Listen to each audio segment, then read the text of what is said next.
شو هو الشيء يلي ممكن يخلي شاب صغير يقدر يأسس شركة ناشئة خاصة فيه؟ من عامل بمجال صناعي قرر يترك المكان يلي ما لقى حاله فيه. هون كانت بداية مشوار الألف ميل. لما استعرضت كمبيوتر صديقي لأتعلم عليه وموبايل والدتي يلي كنت سجل عليه صوتي تحت الغطاء لإنشاء الاستوديو الخاص فيي ضمن وكالتي المستقلة، دخلت عالم الميديا والعمل أونلاين يلي قدمت من خلاله خدمات التعليق الصوتي والميديا لجهات عربية وأجنبية وعالمية، وبمحتوى هادف حصلت على أول درع يوتيوب بالمدينة. كل هاد كان لجانب دراستي للهندسة المعمارية، وكجزء من مسؤوليتنا المجتمعية وإيماني بأهمية مشاركة الخبرات لنطور مهارات جيلنا. شاركت بإرشاد وتدريب عشرات الشباب والشابات بمختلف مجالات الميديا والتسويق.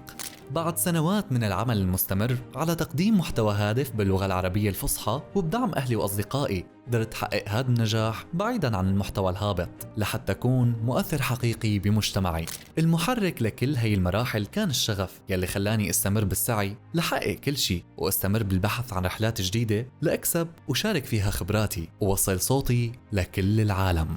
بشكر كل حدا دعمني بمسيرتي وآمن فيي، واليوم عم دور على تحدي جديد ورحلة جديدة لحتى خوضها ووظف فيها شغفي وطاقتي بمجال صناعة المحتوى والإعلام. متحمس لشارككم محطاتي الجديدة وطلع عليكم مثل العادة، وبدعمكم ومحبتكم نستمر بتقديم محتوى بليق فيكم.